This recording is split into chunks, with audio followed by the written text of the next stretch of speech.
Como yo les contaba a ustedes, la idea es poder empezar a trabajar un nuevo material y el nuevo material se titula ¿Cómo cambia la gente? ¿Cómo la gente cambia? Y yo recuerdo en una clase de consejería que para mí fue muy útil. Nos hacían la pirámide del cambio que llamarían ellos. Y es interesante porque en la pirámide del cambio, obviamente como base, están los 66 libros canónicos, los 66 libros de la escritura son nuestra base. Después de los 66 libros canónicos está hacer una correcta exégesis, es decir, una correcta interpretación de la escritura. Después está lo que nosotros conocemos como la teología bíblica. Después de tener los 66 libros, que es nuestro fundamento, que es nuestra base, nosotros tenemos, un segundito acá, yo le pongo silencio a esto, ya. Después de los 66 libros, nosotros hacemos una correcta exégesis de esos libros. Después de eso sale la teología bíblica. Después de eso sale lo que nosotros llamamos la teología sistemática. Y finalmente, en la cúspide está la teología práctica, la teología práctica. Y ese es el asunto, ¿no?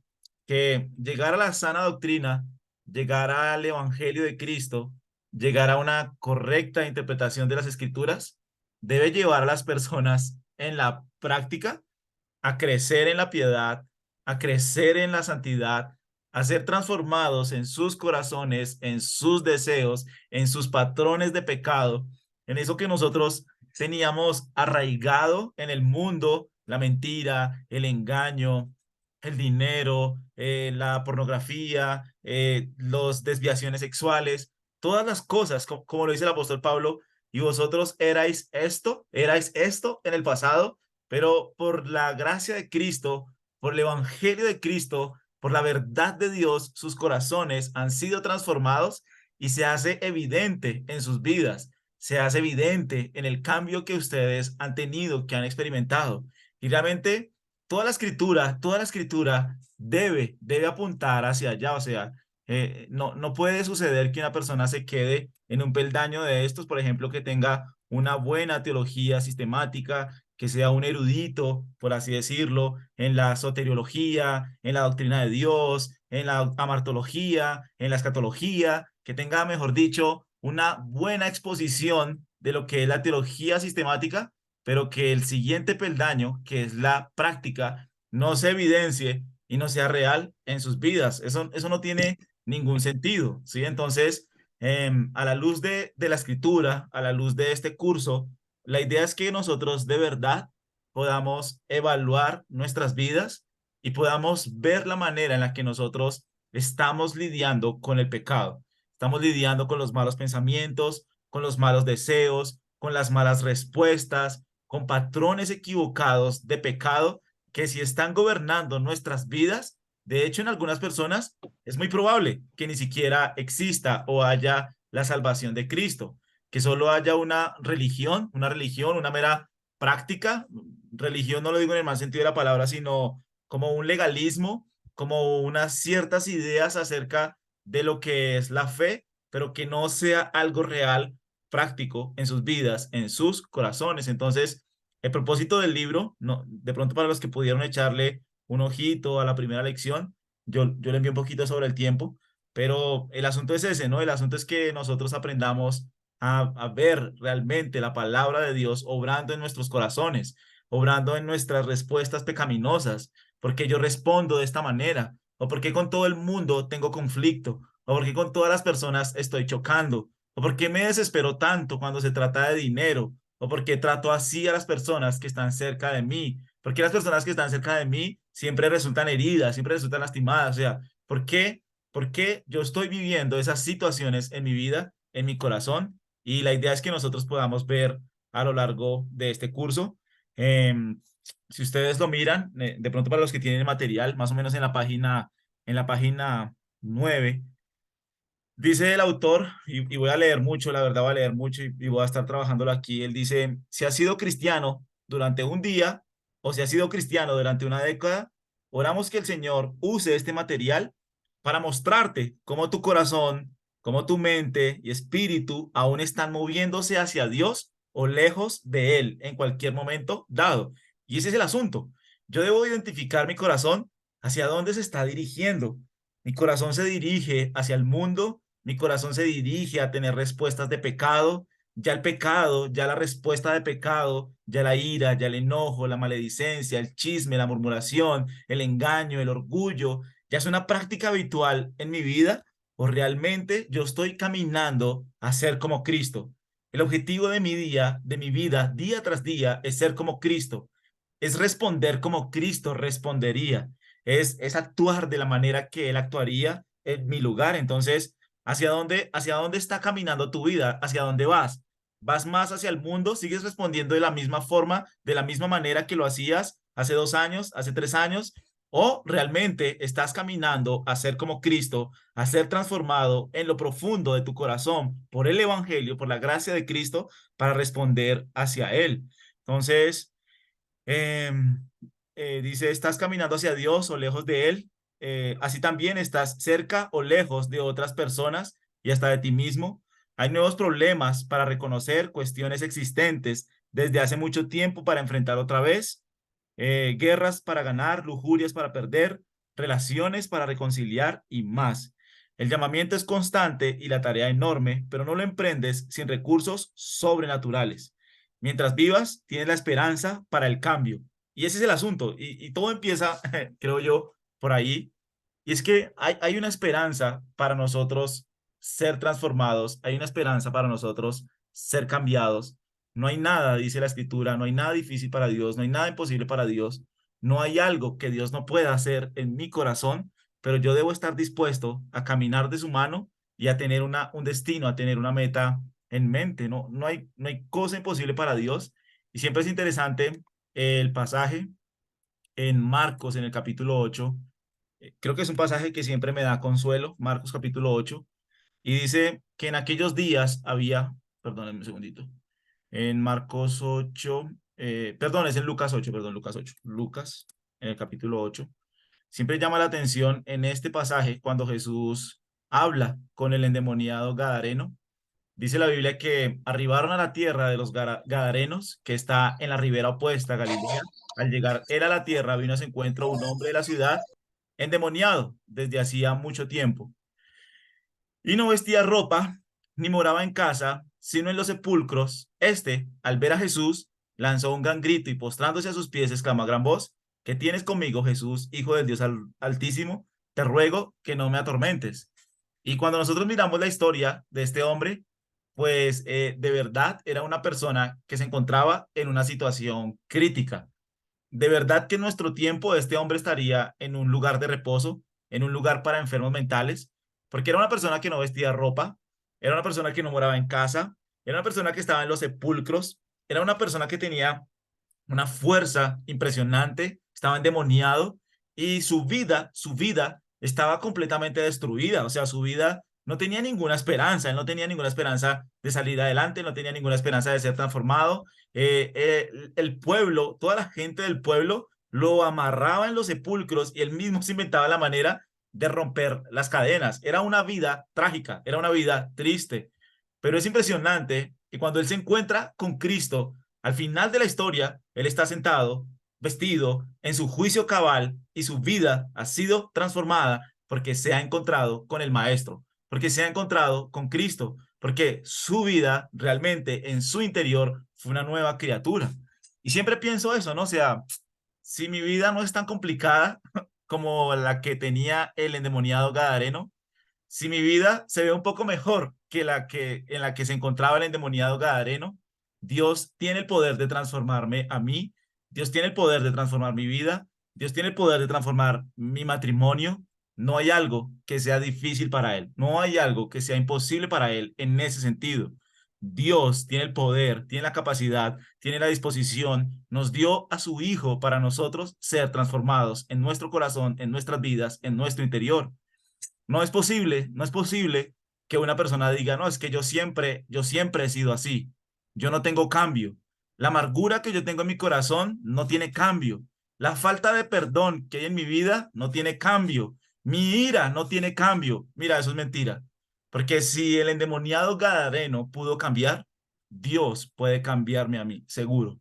Cristo puede cambiarme a mí. No hay algo que sea difícil para Él. Y todo este caminar va a ir dirigiéndose hacia lo mismo, va a ir dirigiéndose hacia Cristo. Tú urgentemente y yo urgentemente necesitamos una persona y es a Cristo el Señor, a Cristo nuestro Salvador. Entonces el material inicia preguntando, crees tú que Dios puede cambiar los problemas que están sucediendo en tu corazón? ¿Crees tú que Dios puede obrar en tu falta de sueño, en tu ansiedad, en tus dudas, en tus luchas con el pecado, en tus malos deseos, en tus malos pensamientos, en las situaciones por las que está atravesando tu corazón? La pregunta es esa, ¿crees tú que Dios puede obrar en tu vida? Y es seguro que sí, y es seguro que sí. Y si alguien piensa que no necesita cambiar en muchas cosas, si alguien piensa que no necesita mucho de este material, pues yo creo que la persona debe examinarse bien y debe examinar bien su corazón, sus pecados, porque el salmista constantemente estaba diciendo, examíname, oh Dios, y conoce mi corazón, pruébame y ve si en mí hay camino de perversidad. El rey David lo sabía, el rey David sabía que su corazón se inclinaba al mal y constantemente estaba examinando sus motivaciones, su corazón, sus respuestas, y es lo que nosotros vamos a estar haciendo todo este tiempo. Que yo me pregunte, ¿por qué yo le respondo así a mi esposo, a mi esposa? ¿Por qué yo le respondo así a mis hijos? ¿Por qué hablo con sarcasmo? ¿Por qué hablo con ira? ¿Por qué hablo con mentiras? ¿Por qué le respondo así a mi jefe? ¿Por qué digo que estoy haciendo una cosa cuando estoy haciendo otra cosa? ¿Por qué me gusta aparentar delante de la gente? ¿Por qué me gusta llamar la atención? ¿Por qué me gusta imponer mis ideas sobre las ideas de los otros? ¿Por qué yo constantemente estoy experimentando estas situaciones en mi corazón? Porque cuando yo puedo identificar lo que está sucediendo dentro de mí, la gracia de Dios, la gracia de Cristo, la persona de Cristo va a transformar mi vida en comunión con Él, caminando con Él, yendo hacia Él, quien es el único que puede transformar los deseos y las intenciones de nuestro corazón, ¿sí? Recuerden que si ustedes van teniendo preguntas, no duden en decirme, estamos para servir, para resolver las inquietudes. Y vamos a ver este material que se titula ¿Cómo cambia la gente? Él hace al final del libro hay una imagen como esta. No me quedó muy bien, pero voy a tratar de explicarla, ¿sí? Entonces, si ustedes miran, si están en el material y si están en la página allí, él dice, da un vistazo. Y la idea es que nosotros demos un vistazo a estos árboles. La idea es que este árbol es un árbol fructífero y este árbol es un árbol seco, es un árbol que es como un chamizo.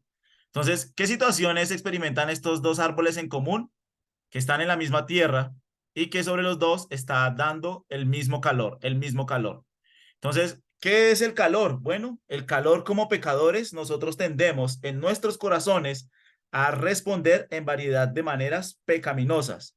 El calor son las pruebas, son las presiones, son las tentaciones, son las dificultades en nuestras vidas. El calor son las pruebas, el calor son las tentaciones, el calor son las pruebas, el calor son las presiones que nosotros podemos tener en casa, en el trabajo, con nuestros hijos, con las finanzas, con lo que queremos, con lo que anhelamos, son las presiones que surgen de nuestras vidas. ¿Qué respuestas hay? Bueno, hay unas respuestas que son como espinas, que es son las espinas. ¿Qué son las espinas? Básicamente es nuestro pecado quien nos impulsa a responder de manera pecaminosa.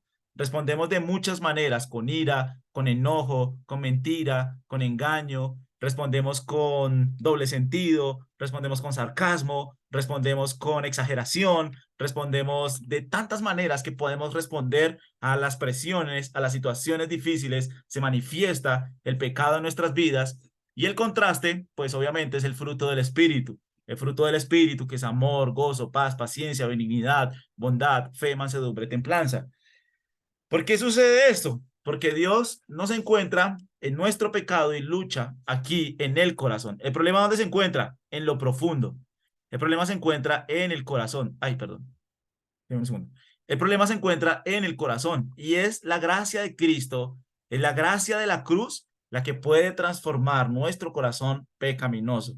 Es la cruz de Cristo, es la persona de Cristo quien con su gracia transforma lo más profundo de nuestro ser para que nosotros podamos responder, ahora sí, de manera obediente, responder en el fruto del Espíritu, en el trabajo, ante las personas que me irritan, ante las personas que hablan con doble sentido, ante las personas que no me caen bien. Dios, por su gracia, transforma mi corazón para que yo responda de manera obediente a Él. Entonces, a lo largo de este curso nosotros vamos a estar mirando este dibujo. Ahorita solo es una introducción, pero seguro que vamos a estar meditando mucho más en este curso. ¿Cómo se puede obtener el material? Estamos mirando, le escribimos a la editorial porque no lo venden aquí tanto en Colombia, está difícil y se consigue sobre todo digital, pero estamos mirando y le escribimos a la editorial a ver si de pronto nos ayudan con algunos libros, ¿vale? Bien, entonces, miren, la gran pregunta que nosotros vamos a desarrollar en este material y en lo que yo les animo a que ustedes estén pensando en esta primera lección, y el punto central, ¿cuál es el punto central de lo que vamos a hablar en esta lección? La idea es que nosotros vivamos con la mirada puesta en el destino final de Dios. ¿Cuál es el punto central de esta lección? ¿Dónde están mis ojos? ¿Dónde está mi mirada? ¿Hacia dónde me estoy dirigiendo? ¿Cuál es el objetivo de mi vida? ¿Qué es lo que está gobernando mi vida? ¿Qué es lo que nos da esperanza y la perspectiva en nuestras situaciones y relaciones diarias? Ese va a ser el punto central. Debemos vivir con la mirada puesta en el destino final de Dios, que nos da esperanza y da perspectiva en nuestras situaciones y relaciones diarias. Aplicación personal, tengo que saber qué tipo de esperanza dirige mi vida prácticamente. ¿Para qué es lo que yo vivo? ¿Cuál es el propósito de mi vida? ¿Cuál es el propósito de mi vida? ¿Qué es lo que le da esperanza a mi vida? Para algunas personas son bienes, bienes materiales, conseguir, tener. Es mi esperanza. Mi esperanza futura es tener 2 apartamentos. Mi esperanza futura es tener 10 apartamentos. Es para lo que yo vivo, es lo que yo sueño, es lo que le da esperanza a mi vida. Para otros, no sé, es tener este título, o es tener este dinero, o es tener esta persona, esta familia, estos hijos, tener hijos buenos, tener un matrimonio bueno. ¿Para qué realmente yo estoy viviendo? ¿Qué es lo que le da esperanza a mi vida? Y la aplicación relacional, tengo que buscar modos de ayudar a otros a vivir con la perspectiva en el destino final. ¿Qué esperanza? Básicamente el resumen es, ¿qué esperanza y qué objetivos están gobernando mi vida? ¿Cuál es la esperanza y qué son los objetivos que le están dando dirección a mi vida? Dame un segundito. Ya, listo. Muy bien. Entonces, ya ahora sí para entrar en materia, para entrar ahora sí en la lección de hoy, ¿hacia dónde es que Dios nos quiere guiar en esta primera lección? Que es como la introducción. Yo creo que nos vamos a demorar 2 clases en la introducción, pero bueno, no tenemos afán. Y básicamente lo que dice el material es que los seres humanos son buscadores de significado, buscadores de significado. Constantemente buscamos respuestas, buscamos el objetivo para los acontecimientos y actividades en nuestras vidas. Por ejemplo, la tragedia espantosa de acciones terroristas, un diagnóstico de cáncer, el divorcio de un amigo, estilos de crianza de los hijos, los efectos del abuso sexual, perfiles raciales, personas que trabajan 75 horas por semanas. Cuando sufrimos, luchamos, logramos algo o nos relajamos, nos preguntamos conscientemente o inconscientemente, ¿cuál es el punto? ¿Cuál es el objetivo? ¿Qué significa esto? Las respuestas que nos damos a nosotros mismos, los sentimos que damos a nuestros pensamientos y acciones, son los que nos mantienen en un cierto camino o nos mueven en una dirección radicalmente diferente. O sea, por naturaleza, nosotros estamos buscándole el significado y el sentido a la vida. Estamos caminando en función de eso. Estamos buscando, por así decirlo, plenitud. Entonces, cuando estamos bien o cuando hay situaciones que se atraviesan o una persona que está trabajando todo el tiempo como una máquina, ¿hacia dónde se dirige? ¿Qué es lo que está gobernando y qué es lo que está dirigiendo su vida? ¿Qué es lo que me motiva a mí a levantarme cada día, cada mañana? ¿Qué es lo que está gobernando mi mente, mi corazón? Porque eso que yo tengo en la cabeza es lo que le da el sentido a mi vida, es lo que dirige mi vida. Piensa por un momento, o sea, para que ustedes lo ubiquen en ejemplos. Piensa, por ejemplo, en una persona que es hincha de un equipo de fútbol, es hincha de un equipo de fútbol y ama su equipo de fútbol. Y su equipo de fútbol lo es todo. ¿Qué es lo que le da significado a su vida? Pues mira, toda su vida, toda su lucha, todo su objetivo va a ir en función de vivir para ese equipo de fútbol. Entonces, si hay que viajar por carretera para ir a otra ciudad a ver el equipo de fútbol, lo voy a hacer, a pesar de las horas que pueda estar en un bus, a pesar de las inclemencias del clima, a pesar de todo lo que yo pueda suceder, encontrándose con otro bus de otro equipo de fútbol. No importa, todo eso va a ser secundario porque hay algo que le está dando sentido a mi vida, el objetivo de mi vida, y va en función de eso, y es un equipo de fútbol. Para otras personas es un poco más sutil. Para otras personas es es el dinero, es el comprar una casa, es el comprar un carro, es el tener un buen matrimonio, es el tener buenos hijos, hijos morales, hijos obedientes. Hay tantas cosas que le pueden dar significado objetivo a nuestras vidas y eso finalmente es lo que nos mueve. Entonces, la respuesta que nosotros nos damos constantemente es lo que está gobernando y dirigiendo nuestras vidas. Y el asunto que quiero que nosotros pensemos en esta mañana es para qué vivo, o sea, para qué estoy viviendo, hacia dónde me dirijo, hacia dónde voy, qué es lo que me motiva cada día a despertarme, a levantarme. Porque la respuesta, pues, es lo que le da sentido a todo lo que yo hago, es lo que dirige mi vida, es todo lo que mueve mi vida. ¿Listo? Entonces, en pequeñas maneras diarias y en momentos enormemente significativos, cuando tratamos de hallar el sentido de nuestras vidas, todos estamos clamando por algún tipo de cambio. Por instinto sabemos que las cosas no son como deberían ser. Tanto si esta es la vez número 15 que unos hermanitos que raramente se tratan el uno al otro con amor pelean sobre el desayuno, o si son recuerdos que frecuentan la memoria del abuso terrible en la infancia, todos sentimos y experimentamos que el mundo en el que vivimos está roto, nuestros días están mezclados.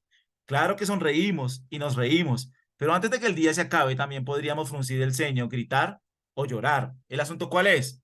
El asunto es que nosotros estamos en un mundo caído, estamos en un mundo donde sufrimos por causa del pecado, sufrimos por la concupiscencia que hay dentro de nosotros mismos y esa situación y ese mundo caído, las personas tratan de buscar esperanza, de buscar aferrarse a algo. ¿Qué es lo que me va a dar sentido? ¿Qué es lo que va a dirigir mi vida? ¿Cuál es el objetivo de mi vida? ¿Será el dinero? ¿Será una persona? ¿Serán bienes? ¿Será una filosofía? ¿Serán ideas? ¿Será mi vanidad? ¿Será mi cuerpo? ¿Será cómo me ven? ¿Serán cómo me aprecian? ¿Será qué es lo que dicen de mí? ¿Lo que piensa la gente de mí? ¿Qué es lo que está dirigiendo mi vida? Porque cuando estamos en un mundo caído y sufrimos, nosotros queremos aferrarnos a algo. Entonces, dice el autor, recuerden que si ustedes tienen preguntas me pueden interrumpir, ¿sí? Las respuestas que nos damos a nosotros mismos, como ustedes lo pueden ver en la pantalla, son las que nos mantienen en un cierto camino. Todos entendemos que hay algo mal, pero no logramos identificar qué es. Pasamos la mayor parte de nuestro tiempo soñando, soñando con lo que podría ser, con lo que podría ser. Si solo el jefe fuera más paciente, si solo mi marido se preocupara más, si solo mi padre no bebiera tanto, si solo mi hijo dejara de discutir y escuchara, si solo nuestra vecindad fuera más amistosa, si solo hubiéramos sido capaces de conseguir aquella casa, si solo yo pudiera derrotar mi depresión, si solo nuestra iglesia entendiera la situación grave de los padres solteros, si solo yo pudiera disfrutar de buena salud, estabilidad financiera o el respeto de mis amigos, probablemente no hay ningún día que no pensemos en el cambio, queriendo que las cosas sean diferentes. Y recuerdo una vez a un profesor que decía, mira, si tú quieres saber hacia dónde se dirige el corazón de una persona, pregúntale qué es lo que él anhela que cambie en su vida. Y es lo que veíamos ahorita, es decir, si solo mi jefe fuera más paciente, si solo mi marido se preocupara más por mí, si solo mi padre no bebiera tanto, ese si tan solo lo que yo anhelo para mi vida sería esto, ahí yo empiezo a identificar hacia dónde se impulsa mi corazón, hacia dónde realmente se está moviendo mi vida. O sea, para algunas personas la respuesta sería, si tan solo tuviera más plata, estaría tranquilo.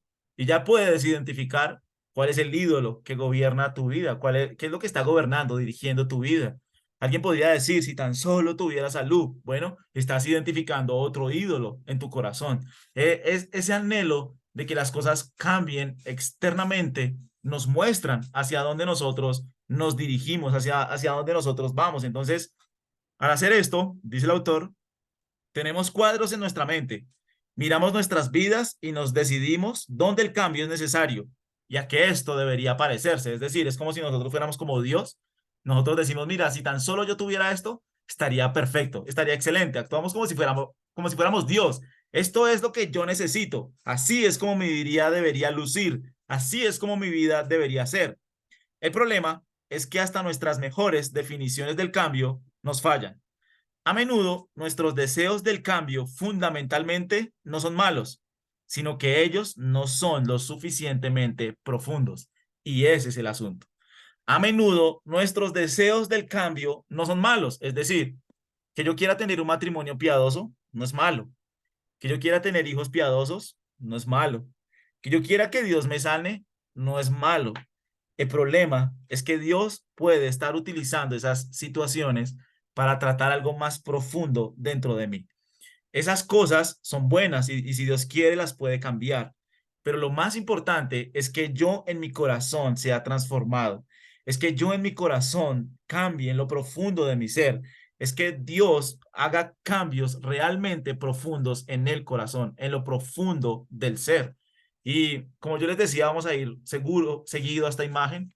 Y piensen lo siguiente, o sea, las personas que quieren que cambie su marido, que cambien sus finanzas, que cambie, no sé, la casa en la que vive, el barrio en el que vive, las personas con las que vive. O sea, si nosotros cambiáramos las cosas externas que nos rodean, que nos fastidian, no son cambios profundos. O sea, realmente ese no es el cambio que nosotros necesitamos. El cambio que nosotros necesitamos es adentro de nosotros, es en el corazón, es en lo profundo del ser que nosotros necesitamos cambiar. No se trata de mi esposa, no se trata del vecino, no se trata del jefe, se trata de mí y de cómo yo estoy respondiendo en lo profundo de mi ser a esas circunstancias, a las presiones de la vida, a las situaciones difíciles, a las situaciones adversas. No, el cambio que nosotros necesitamos no es un cambio externo, no es un cambio de marido, de esposo, de esposa, de lugar, de situación. El cambio que nosotros necesitamos realmente se da en el corazón, en lo profundo de nuestro ser. Y es allí donde nosotros debemos enfocar nuestra mirada, enfocar nuestra mente. Entonces, eh, me gusta como él lo expresa acá. Él dice lo siguiente, la Biblia nos confronta con una realidad difícil de aceptar.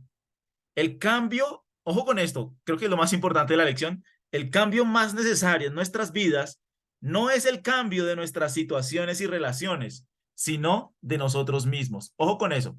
El cambio más importante que yo necesito en mi vida no es el cambio de situaciones, no es el cambio de relaciones, es el cambio de nosotros mismos.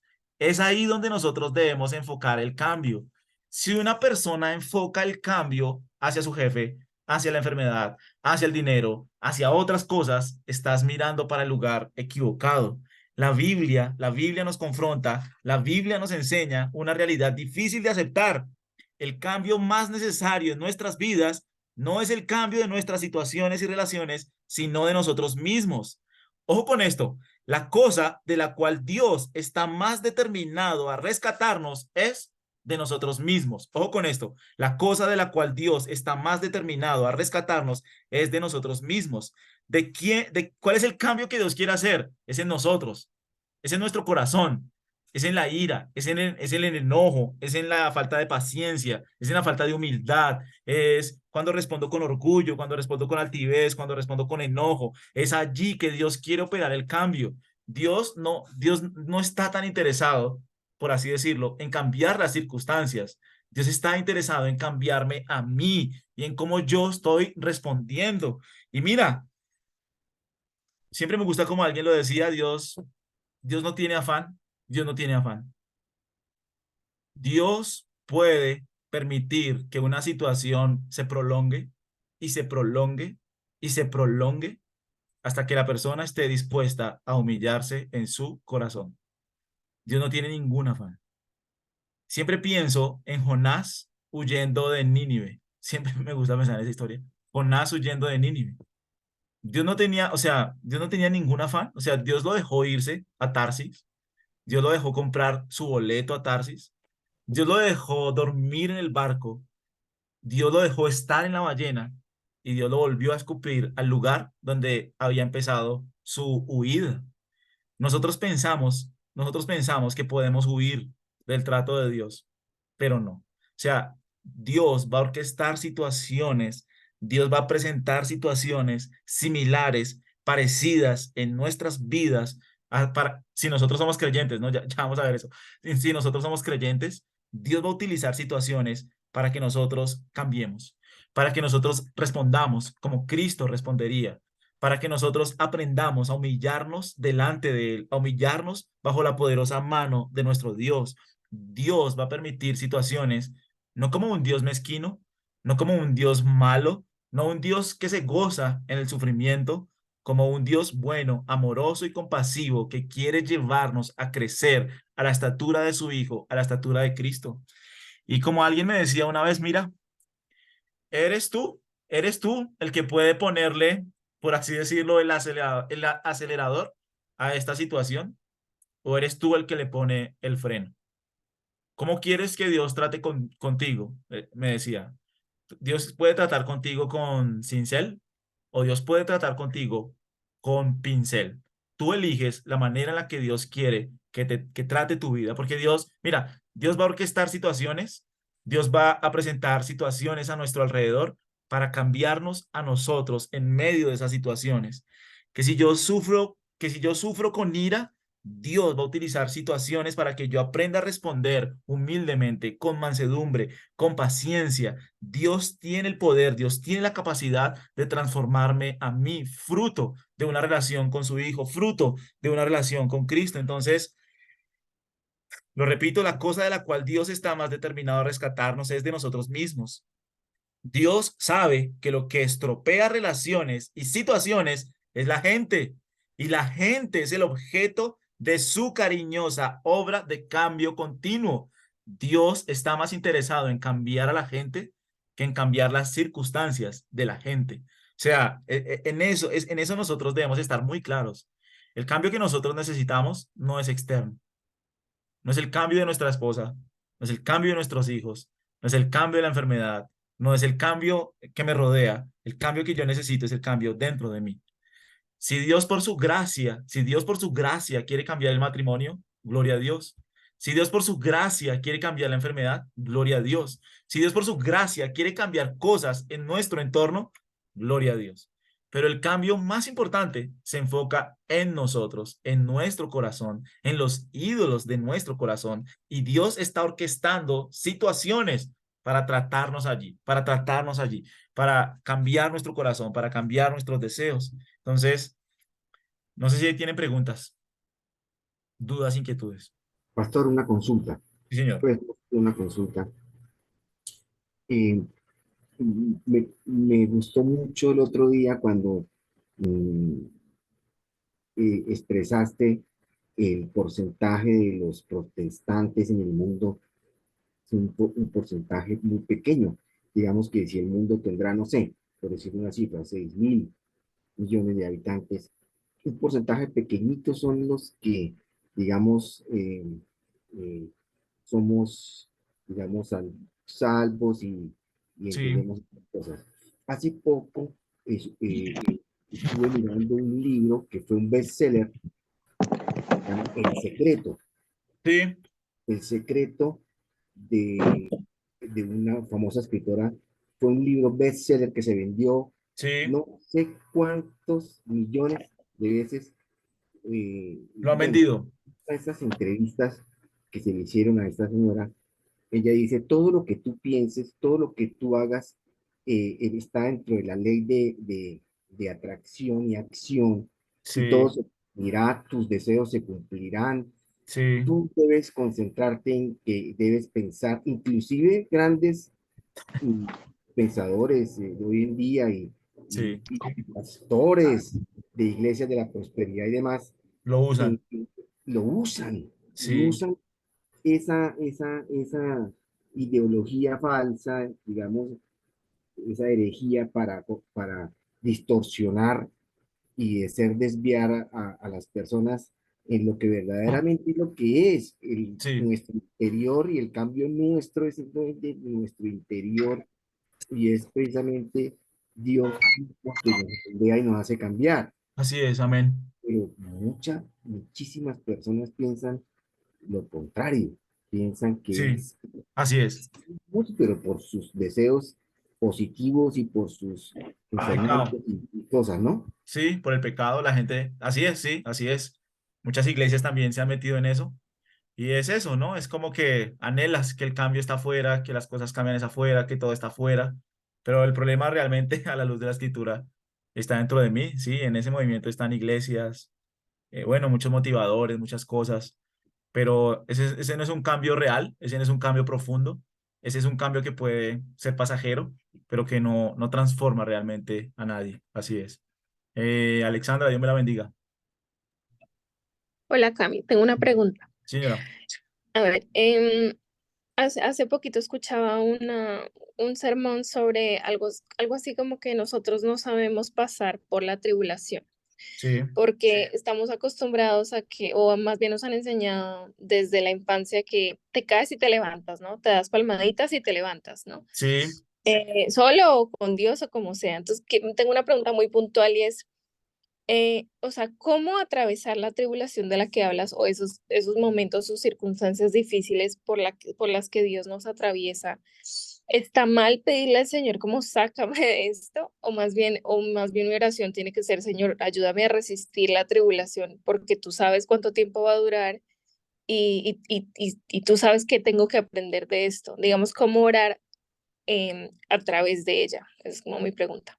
Ok, sí, yo creo que nosotros obviamente podemos pedirle al Señor que nos ayude en medio de la tribulación, que cambie nuestra tribulación, o sea, Dios, obviamente eso hace parte de la oración, no quiero que piensen que, digamos, orar por salud, orar por un mejor matrimonio, por que Dios nos ayude con nuestros hijos, son oraciones buenas, pero creo que la oración más profunda, por así decirlo, y el sentido de la oración debe dirigirse a que Dios me ayude a no responder pecaminosamente, a entender por qué mi corazón responde tal vez en ira, en enojo, ante ciertas situaciones, en desespero, en ansiedad, qué es lo que está realmente pasando por mi corazón. Yo creo que la oración va dirigido a eso, o sea, Señor, ayúdame a identificar lo que está mal en mí, lo que tú quieres cambiar en mí, para que yo tenga la humildad de ser transformado por Cristo. O sea, voy a Cristo para que Él con su gracia me transforme, transforme mi corazón. Entonces, te pongo un ejemplo. Digamos que Dios dice, bueno, mira, hay una enfermedad de cáncer y, y es una enfermedad que viene sobre nuestras vidas. Es un ejemplo. Entonces, mi oración obviamente puede ser, Señor, sáname, permite que todo salga bien, permite que los médicos, Señor, se glorifiquen en esta situación y anhelamos que Dios nos sane si es su voluntad, si es para su gloria, si es su propósito. Pero lo más importante es que en medio de esa situación, en medio de la enfermedad, yo esté orando y yo esté yendo a Cristo para que esa situación no me lleve a mí a perder el control, a estar como hostil, a estar amargado, a estar enojado, a estar frustrado, porque lo único que está haciendo la situación es sacar, es manifestar lo que está dentro de mí. Es como si tuvieras presionado un botón que está sacando del corazón lo que hay en la persona. Entonces, a todos nos pasa. Siempre podemos pensar en el pasaje que está en Deuteronomio 8 en el capítulo 2. Ese pensamiento está ahí en Deuteronomio 8 capítulo 2. Dios le dice a Israel, y te acordarás por de todo el camino por donde te he traído, Jehová tu Dios, estos 40 años en el desierto, para afligirte, para probarte. O sea, Dios intencionalmente los afligió, Dios intencionalmente los probó. ¿Con qué propósito? Para saber lo que había en tu corazón, si habías de guardar o no sus mandamientos. O sea, Dios sabía, porque Él es omnisciente, lo que había en sus corazones.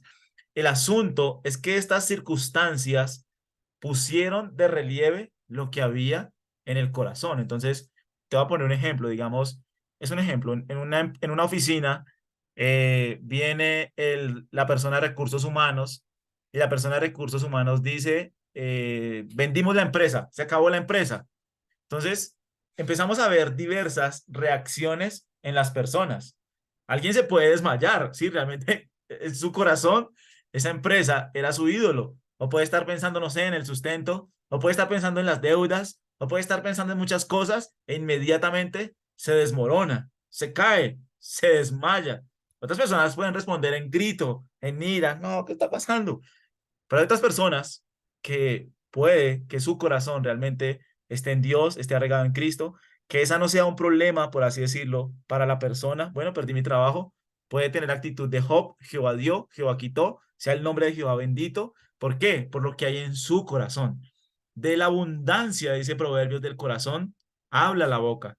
En Proverbios dice que sobre toda cosa guarda tu corazón, porque de él mana la vida. O sea, de lo que hay en tu corazón es hacia donde se mueve tu vida, cómo reacciona tu vida. Entonces, las pruebas manifiestan lo que hay en mi corazón. Entonces, sobre todo en esas situaciones, nosotros le pedimos, le oramos al Señor para que no nos ayude a responder pecaminosamente, para que nos ayude a reaccionar como Cristo reaccionaría, como Cristo actuaría, a que si hay una lucha que nosotros estamos teniendo con algún pecado, con alguna reacción hostil, con una reacción en el corazón que no glorifica a Dios, que el Señor por su gracia nos vaya transformando, nos vaya cambiando, ¿sí? No sé si ahí tienen preguntas, dudas, inquietudes. ¿Vamos bien? Bueno, pues sigamos entonces. El cambio en nuestras vidas, en cambio en nuestras situaciones, el cambio no son nuestras situaciones, sino de nosotros mismos. Dios está determinado a rescatarnos de nosotros mismos. Entonces, miren, frecuentemente nosotros estamos a menudo en desacuerdo con nuestro sabio y cariñoso Señor, porque el cambio que Él está logrando no es el cambio que hemos soñado. Ojo con esto, el cambio que Él está logrando no es el cambio con el que frecuentemente nosotros hemos soñado.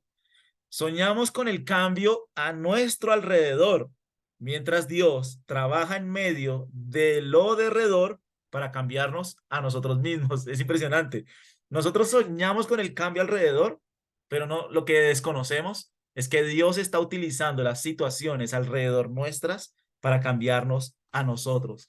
Es impresionante. Siempre me gusta cuando Miguel Núñez dice, mira, si tú tuvieras el conocimiento que Dios tiene, el poder que Dios tiene y el control que Dios tiene, la manera en la que, si eres creyente, no, ojo con esto, si eres creyente, la manera en la que estarías planeando tu vida sería la misma vida que estás viviendo ahora.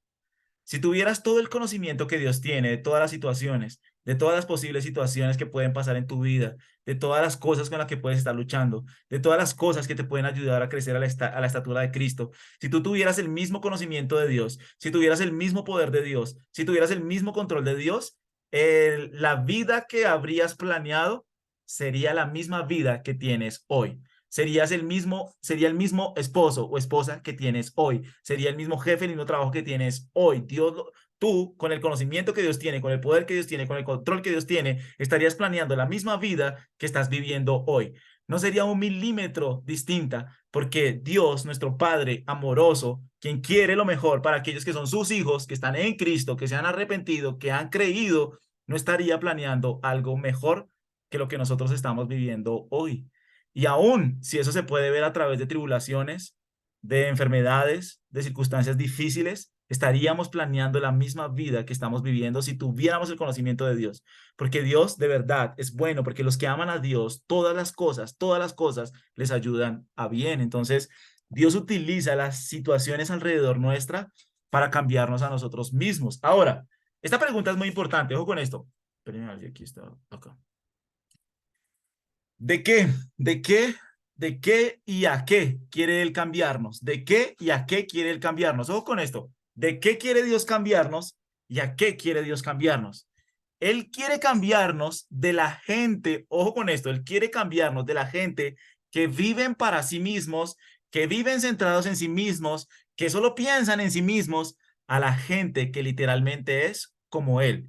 Él quiere cambiarnos de gente que vive para sí a la gente que literalmente es como Él. Él quiere llevarnos a ser como Él. Él quiere llevarnos a ser semejantes a Él. Ese es el propósito de nuestras vidas. El propósito de nuestras vidas es ser como Cristo. Pablo lo dijo, sed imitadores de mí, así como yo de Cristo. Nuestra meta cristiana Lo que debe motivarnos cada día es ser como Él. Entonces, supongamos que nosotros estamos teniendo una lucha en el matrimonio. Bueno, Cristo, ¿cómo actuaría en esta relación de matrimonio? ¿Será que Cristo actuaría con enojo?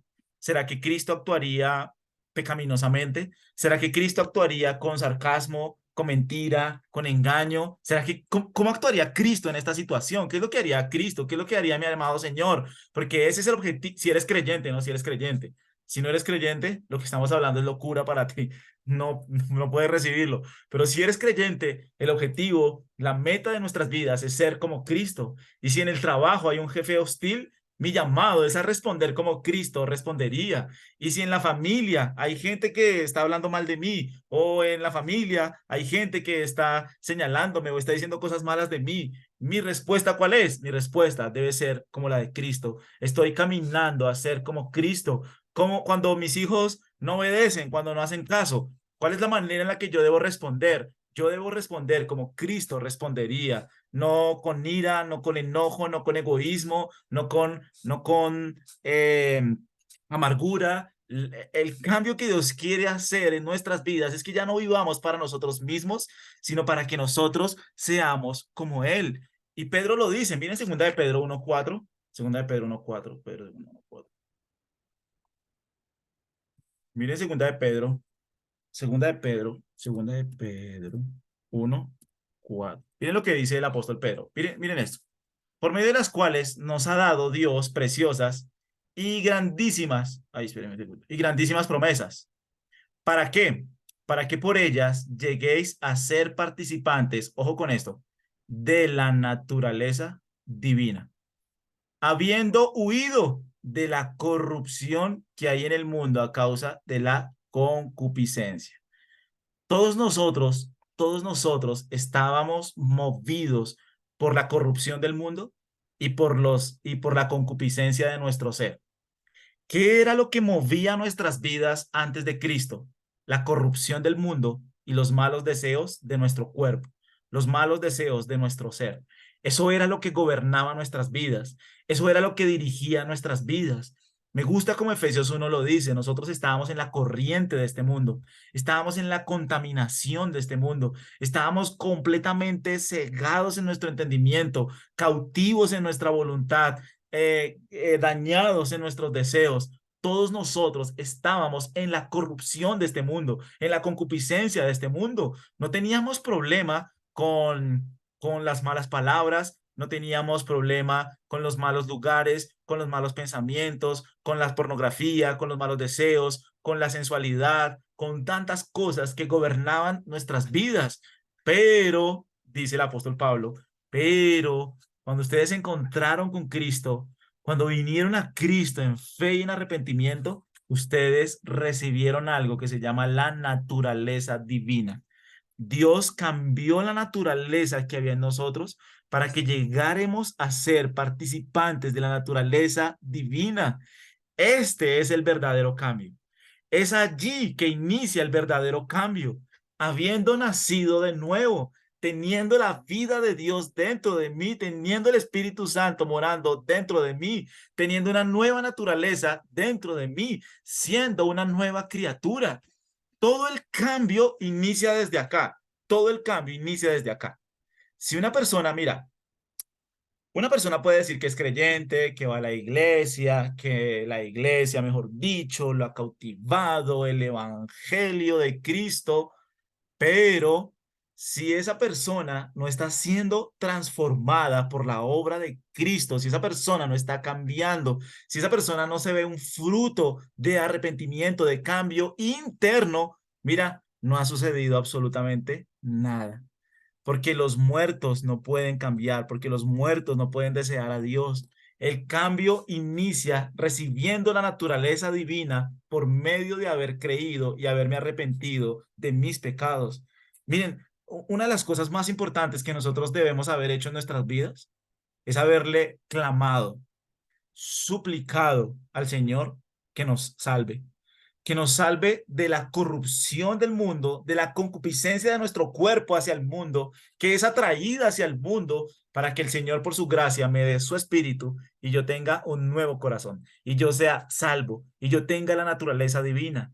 Sin la naturaleza divina es imposible hablar de cualquier cambio, o sea, no te desgastes, no vas a cambiar, es imposible cambiar, vas a seguir estando muerto en delitos y pecados, siempre vas a venir con los mismos problemas, con el mismo conflicto, con las mismas situaciones, porque la vida de Dios no está dentro de ti, y así es, sencillo, punto. Es como Paul Washer lo dice, ¿no? Es como, ¿qué pasa con una persona? Digamos que yo voy en mi Twingo, ustedes conocen mi Twingo, el rojito, digamos que yo voy por la autopista, digamos que yo voy a 200 kilómetros por hora y yo me encuentro con una tractomula de frente. ¡Pah! Me encuentro con una tractomula. ¿Qué pasa si yo te llamo y te digo, hola, mira, lo que pasa es que yo iba a 200 kilómetros por hora y me encontré con una tractomula, pero ya me sacudí y estoy bien. Inmediatamente ustedes lo que pensarían es, este está loco, ese carro chiquito, con una tractomula, pues lo que sucede es que no estarías contando el cuento. Bueno, lo mismo sucede con Cristo. Si tú realmente te has encontrado con Cristo, si realmente eres participante de la naturaleza divina, puedes, por el poder de Dios, por el poder del Espíritu Santo, iniciar un cambio en tu corazón, en lo profundo de tu ser. Todo nace ahí. Este es el verdadero cambio, dice el autor. Mi naturaleza egoísta y pecadora siendo reemplazada por la naturaleza divina. Dios me está formando en su propia imagen, en el barro y lo feo de la vida. Él está al lado mío y su enfoque soy yo. En medio de todo esto, Él transforma mi corazón radicalmente por su gracia, de modo que yo sea capaz de pensar, desear y actuar y hablar de modo consistente de quién Él es y lo que Él hace en la tierra. Eso es lo que nosotros llamamos nuevo nacimiento. Eso es lo que nosotros llamamos salvación. Eso es lo que nosotros llamamos tener la naturaleza divina. ¿Quién hace esa obra? Solo el Espíritu Santo. Solo el Espíritu Santo puede hacer esta obra de tener la naturaleza divina en el corazón de una persona que acude a Cristo en fe y en arrepentimiento. Por eso, siempre la oración inicial es, mira, suplícale al Señor que te salve. Suplícale al Señor que cambie tus deseos. Clámale al Señor para que Él te dé su espíritu, para que Él te salve, para que Él te dé una nueva naturaleza. Porque si el Señor hace eso, Él va a transformar mi corazón, Él va a cambiar mi forma de pensar, mi forma de desear, mi forma de actuar y mi forma de hablar de modo consistente con quien Él es. Es Él el que hace esa obra en mi corazón. Es Él el que hace esa obra profunda en mi ser. Yo necesito nacer de nuevo. Sin el nuevo nacimiento no hay cambio, no hay cambio, no hay cambio. O hay cambio superficial y pues para eso puedes ir a otros lugares, a otros retiros, puedes ir a muchos otros lugares, pero el verdadero cambio inicia en el corazón, por la obra de Cristo, cambiando mis deseos, cambiando mi amor, mis afectos hacia Él, que se dirigen hacia Él. Y esa obra la hace su espíritu. De eso se trata. Si Cristo, mira, si Cristo no me da su espíritu, si Cristo no pone una naturaleza divina dentro de mí, yo voy a ser guiado por la corrupción que hay en el mundo y por la concupiscencia de mi cuerpo. Voy a ser esclavo del pecado, voy a ser esclavo de Satanás, voy a ser esclavo de mis deseos, voy a seguir las ideas de este mundo, voy a vivir en función de este mundo, no voy a tener discernimiento, no voy a tener absolutamente nada, voy a ser esclavo del pecado, voy a seguir gobernado por mis deseos, voy a seguir estando muerto en delitos y pecados. Yo necesito clamarle al Señor, suplicarle al Señor que Él me dé un nuevo corazón, que me dé un nuevo nacimiento, que Él por su gracia me haga nacer de nuevo para su gloria. El cambio personal positivo comienza a ocurrir cuando mis sueños de cambio comienzan a alinearse con los objetivos de Dios para el cambio, dejando objetivos de comodidad personal, de autorrealización, y comienzo a extender mi mano hacia Cristo, deseando cada vez parecerme más a Él. Cuando haga esto, me preparo cada vez más para mi destino final con Él. Todo inicia naciendo de nuevo, todo inicia teniendo una nueva naturaleza, todo inicia por una obra del Espíritu. Miren, de verdad que si eso no sucede, si eso no sucede, no puede existir el cambio a la luz de las escrituras en la vida de una persona. Porque finalmente va a pasar esto. Mira, mira Primera de Corintios, un segundo. El hombre, aquí está, ¿no? Primera de Corintios 2:14. Pero el hombre natural, el hombre que no tiene el Espíritu Santo dentro de él, el hombre que no ha clamado a Cristo por salvación, el hombre que no ha acudido a él, no puede, no percibe las cosas que son del Espíritu de Dios, porque para él son locura y no las puede entender, porque se han de discernir espiritualmente. Una persona que no ha nacido de nuevo no puede entender el cambio del que habla la Biblia. Una persona que está muerta en delitos y pecados solo piensa que cambie su entorno, que cambien las situaciones, que cambie lo que le rodea, que cambie su marido. Y cuando se habla de que es la persona propia la que debe cambiar, mira, no lo puede entender porque es locura. Estás loco. Yo estoy bien, el que está mal es el otro. Yo estoy bien, yo siento que estoy bien. Mira, no, el hombre natural no puede percibir las cosas que son del Espíritu de Dios. Hay otro pasaje que es similar, que me gusta mucho, 1 Tesalonicenses 1:9. El apóstol Pablo dice lo siguiente, miren, porque ellos mismos cuentan de nosotros la manera en que nos recibisteis. Miren esto. ¿Y cómo os convertisteis? ¿De quién? Te convertiste de los ídolos a Dios para servir al Dios vivo y verdadero. Y ese es el asunto. Todos nosotros, por la corrupción que hay en el mundo, por la concupiscencia que hay en el mundo, tenemos un ídolo arraigado en nuestro corazón. Todos nosotros tenemos un ídolo, todos, porque todos nosotros fuimos creados para amar y para adorar. Para eso puso Dios a Adán y a Eva en el huerto del Edén, para amarlo a Él y adorarlo a Él. Pero cuando ellos dejaron de amar a Dios y se amaron a sí mismos y dejaron de adorar a Dios y se adoraron a sí mismos, perdieron el diseño para el cual fueron creados. Y cuando empezaron a adorarse a sí mismos y amarse a sí mismos, perdieron el funcionamiento para el que fueron creados. Es inmediatamente cuando Adán tiene miedo, cuando surgen los conflictos dentro de ellos. Su hijo Caín está matando a su hermano Abel, ya hay corrupción, ya hay asesinato. ¿Por qué? Porque sustituyeron a Dios por otra cosa. Y todos nosotros, la Biblia lo dice, todos nosotros tenemos un ídolo. Todos nosotros amamos algo, sea un equipo de fútbol, sea el dinero, sea nosotros mismos, sea nuestro cuerpo, sea nuestra vanidad, sea nuestra reputación, sea lo que otras personas piensan de nosotros, sean que yo soy muy importante, sea que yo soy el centro del mundo. Toda persona tiene un ídolo en su corazón y vive y se mueve en función de ese ídolo.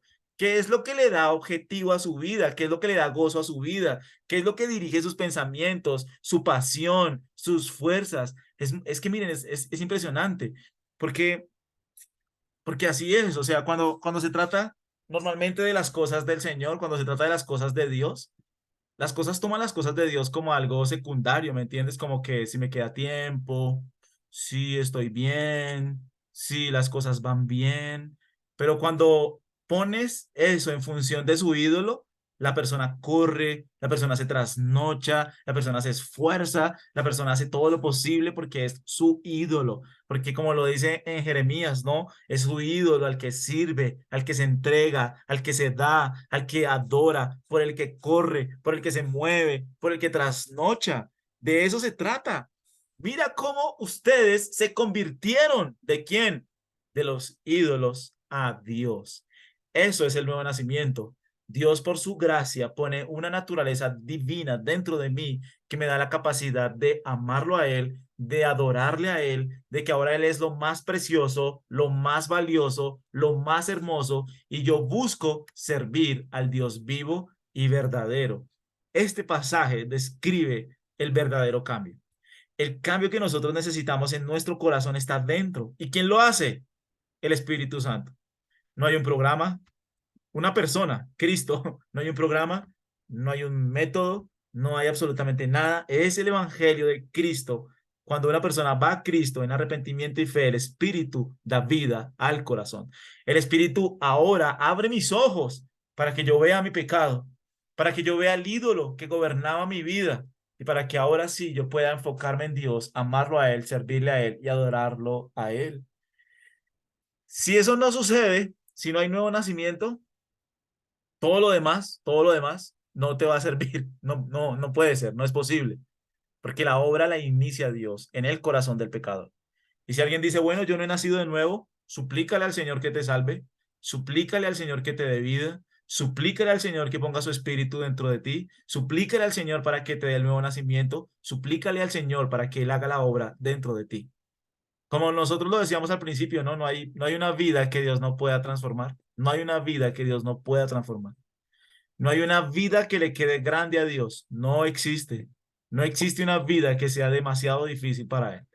Solamente nosotros tenemos que rendirnos a Él, pedirle a Él por su gracia que nos dé vida, que ponga su naturaleza divina dentro de nosotros, porque Dios quiere rescatar personas que ya no vivan para sí, sino personas que quieran ser como Él, que quieran ser como Él. Y termino con este. Eh, ¿Cómo es que es? Ah, ya. Primera de Colosenses 1:28. Primera de Colosenses 1:28. Ya estoy. Aquí está. A quien anunciamos amonestando a todo hombre y enseñando a todo hombre en toda sabiduría. Mira esto, mira lo que dice el apóstol Pablo. A fin de presentar perfecto en Cristo Jesús a todo hombre. Hacia allá luchaba, trabajaba el apóstol Pablo. A fin de presentar perfecto en Cristo Jesús a todo hombre. Entonces, solo alcanzamos a ver la mitad de la lección.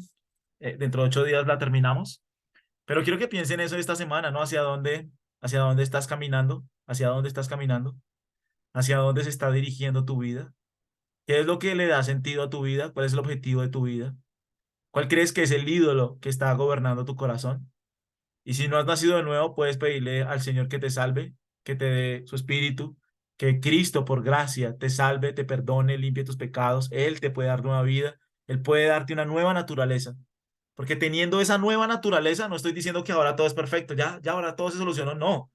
Partiendo de ahí, partiendo de tener una nueva naturaleza, es que vamos a entender cómo luchamos nosotros con nuestro corazón. Pero ¿cuál es la premisa? Debes haber nacido de nuevo, debes tener una nueva naturaleza. De lo contrario, no vas a poder luchar, no vas a poder luchar como la Biblia lo describe. ¿Cuál es el punto? La base principal para el cambio es haber nacido de nuevo. Ya vamos a identificar cómo empiezo a identificar las cosas en mi corazón, cómo yo lo entiendo. Pero el fundamento es haber nacido de nuevo. ¿Listo? No sé si tienen preguntas ahí, dudas, inquietudes. ¿Todo claro? Bueno, muy bien. Entonces yo les invito para que oremos, ¿les parece? Bueno, Señor, queremos darte gracias por este tiempo en que nos permites reunirnos, amado Señor, en torno a ti, en torno a tu palabra. Ayúdanos, por favor, a ser transformados, a ser cambiados, a ser mudados, Señor, en nuestro corazón. Ayúdanos a ser humildes para reconocer nuestras faltas, para reconocer nuestras luchas. Ayúdanos a ser humildes, Señor, para entender lo que está mal dentro de nosotros y a que tu gracia, Señor, nos transforme. Aún habiendo nacido de nuevo, Señor, nosotros sabemos que luchamos con muchas cosas. Por eso permite, Señor, que a través de este curso nosotros podamos crecer en semejanza a Cristo, crecer en piedad, crecer en santificación y que tu nombre, Señor, sea glorificado. Si hay personas que aquí tú no has salvado, Señor, permite que puedan venir en fe y en arrepentimiento a ti, que tú extiendas tu gracia salvadora, Señor, sobre ellos y que puedan tener vida nueva en Cristo Jesús para gloria y honra de Dios Padre. Te damos gracias, Señor, por este tiempo y nosotros te oramos en Cristo Jesús, Señor nuestro. Amén. Amén. Dios le bendiga. Gracias, pastor. Amén, Muchas pastor. gracias. Amén, muchas Que gracias. vaya muy Dios bien. Dios le bendiga. bendiga. Hasta Chao a luego. todos. Dios le bendiga. Chao a todos. Chao, chao. Gracias, hasta Dios luego. me la bendiga. Hasta luego.